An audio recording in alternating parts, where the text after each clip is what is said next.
یزید نے تخت خلافت پر آتے ہی والی مدینہ ولید بن عتبہ بن ابی سفیان کو خط لکھا کہ حضرت حسین رضی اللہ تعالی عنہ اور عبداللہ بن عمر رضی اللہ تعالی عنہ، عبداللہ بن زبیر رضی اللہ تعالی عنہ کو بیعت خلافت پر مجبور کرے اور ان کو اس معاملہ میں مہلت نہ دے۔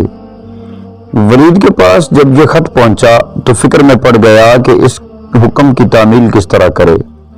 مروان بن حکم جو ان سے پہلے والی مدینہ رہ چکا تھا، اس کو مشورہ کے لیے بلایا۔ اس نے مشورہ دیا کہ ابھی تک حضرت امیر معاویہ کی وفات کی خبر مدینہ میں شائع نہیں ہوئی، مناسب یہ ہے کہ ان لوگوں کو فوراً بلا لیا جائے، اگر وہ یزید کے لیے بیعت کر لیں تو مقصد حاصل ہے، ورنہ سب کو وہیں قتل کر دیا جائے۔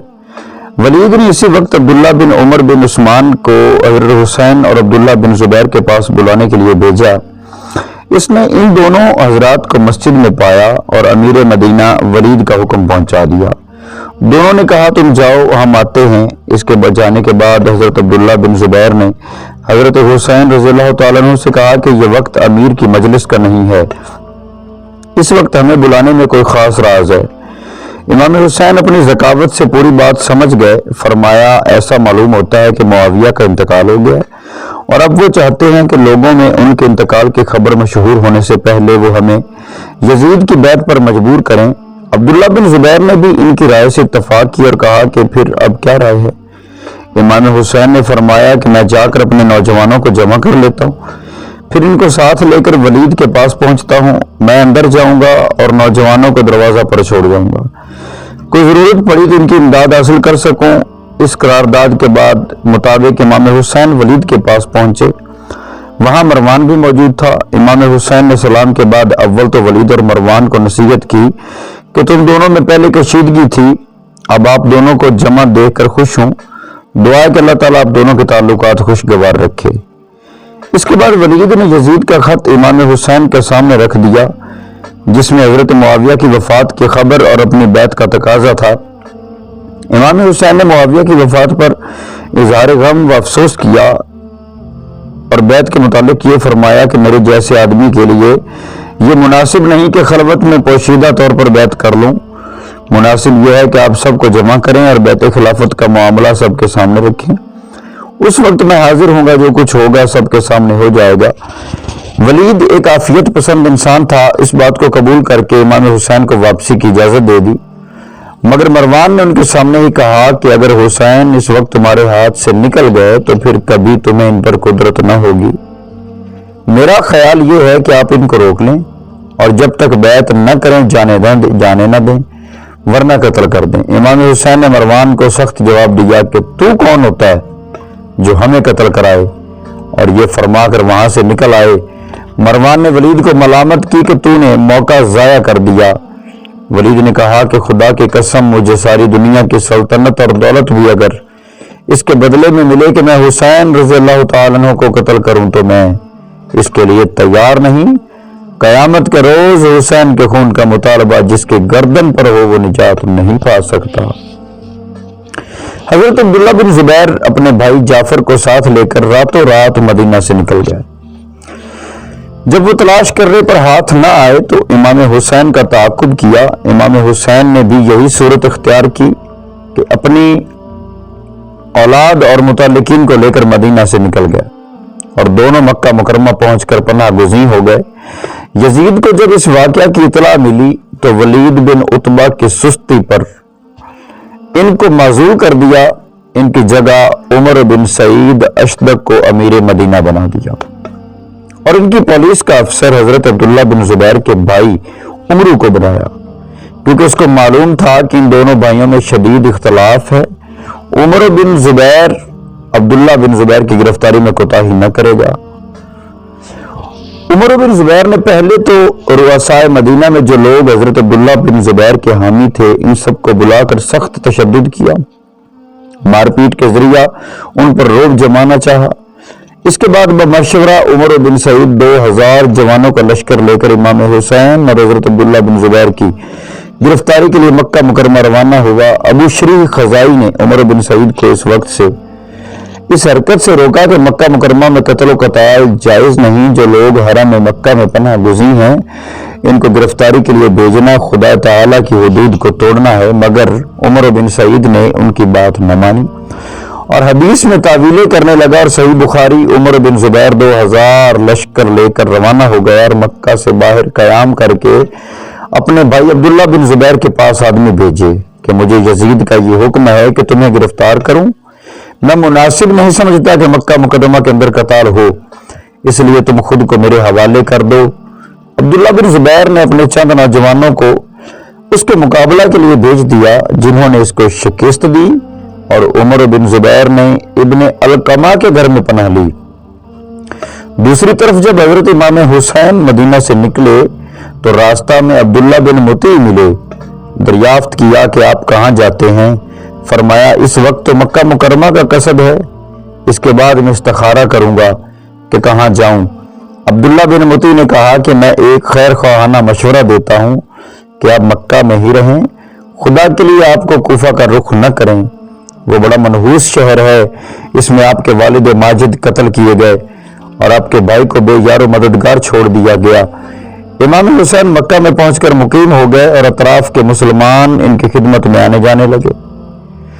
ادھر جب اہل کوفہ کو حضرت معاویہ کی وفات کی خبر ملی اور یہ کہ حضرت امام حسین اور عبداللہ بن زبیر وغیرہ نے بیعت یزید سے انکار کر دیا، تو کچھ حضرات شیعہ سلیمان بن سرد خزائی کے مکان پر جمع ہوئے۔ امام حسین کو خط لکھا کہ ہم بھی یزید کے ہاتھ پر بیعت کرنے کے لیے تیار نہیں، آپ فوراً کوفہ آ جائیے، ہم سب آپ کے ہاتھ پر بیعت کریں گے۔ یزید کی طرف سے کوفہ کے امیر جو حضرت نعمان ابن بشیر ہیں، ان کو یہاں سے نکال دیں۔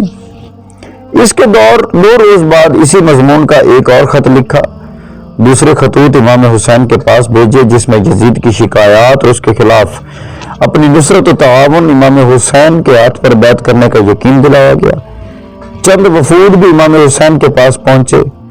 امام حسین وفود اور خطوط سے متاثر ہوئے، مگر حکمت و دانش مندی سے یہ کیا کہ بجائے خود جانے کے اپنے چچا زاد بھائی مسلم بن عقیل کو کوفہ روانہ کیا اور ان کے ہاتھ یہ خط لکھ بھیجا کہ بعد سلام مسنون مجھے آپ لوگوں کے خط ملے اور حالات کا اندازہ ہوا، میں اپنے متعمد چچا زاد بھائی مسلم بن عقیل کو تمہارے پاس بھیجتا ہوں تاکہ وہ حالات کا جائزہ لے کر مجھے خط لکھے۔ اگر وہ حالات کی تحقیق کرنے کے بعد مجھے خط لکھیں گے تو میں فوراً کوفہ پہنچ جاؤں گا۔ مسلم بن عقیل کوفہ جانے سے پہلے مدینہ طیبہ پہنچے اور مسجد نبوی میں نماز ادا کی اور اپنے اہل و عیال سے رخصت ہوئے۔ کوفہ پہنچ کر مختار کے گھر میں مقیم ہوئے۔ یہاں کے حضرات ان کے پاس آنے جانے لگے۔ جب کوئی نیا آدمی آتا تو مسلم بن عقیل اس کو حضرت امام حسین کا خط پڑھ کر سناتے تھے، جس کو سن کر سب پر گریہ طاری ہو جاتا تھا۔ مسلم بن عقیل نے چند روز کے قیام سے یہ اندازہ لگا لیا کہ یہاں کے عام مسلمان یزید کی بیعت سے متنفر اور امام حسین کی بیعت کے لیے بے چین ہیں۔ آپ نے یہ دیکھ کر امام حسین کے لیے بیعت خلافت لینی شروع کر دی۔ چند روز میں صرف کوفہ سے 18,000 مسلمانوں نے امام حسین کے لیے بیعت کر لی اور یہ سلسلہ روز بروز بڑھتا جا رہا تھا۔ اس وقت مسلم بن عقیل کو یہ اطمینان ہو گیا کہ امام حسین تشریف لائیں تو بے شک پورا عراق ان کی بیعت میں آ جائے گا، حجاز کے لوگ ان سے پہلے تابع اور دل و داد سے ان کو ملت اسلامیہ سے قبول فرمائیں گے۔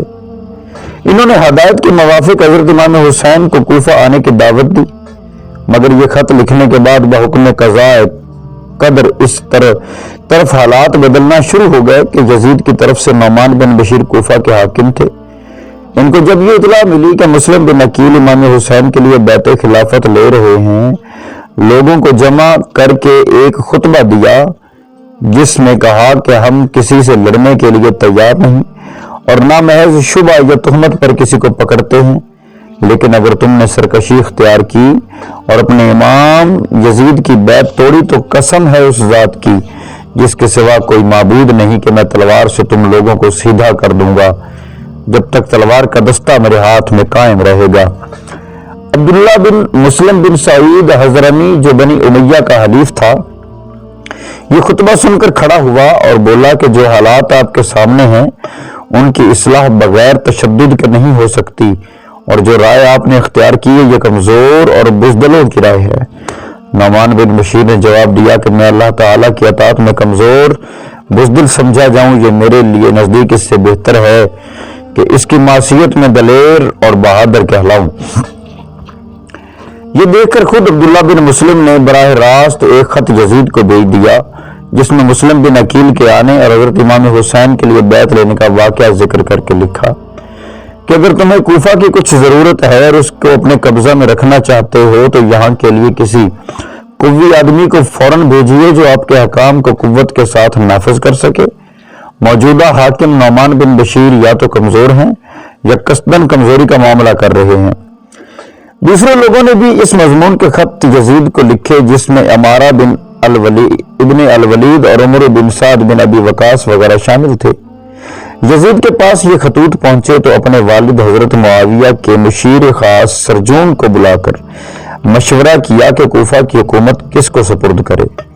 اس کی رائے یہ ہوئی کہ عبید اللہ بن زیاد کو کوفہ کا عامل بنایا جائے، لیکن یزید کے تعلقات اس کے ساتھ اچھے نہ تھے، اس لیے سرجون نے کہا کہ میں آپ سے ایک بات پوچھتا ہوں، اگر آج حضرت معاویہ زندہ ہو جائیں اور وہ آپ کو کوئی مشورہ دیں تو آپ قبول کریں گے؟ یزید نے کہا بے شک۔ اس وقت سرجون نے حضرت میرے معاویہ کا ایک فرمان نکالا جس میں کوفہ کی عمارت پر عبید اللہ بن زیاد کو مقرر کیا گیا۔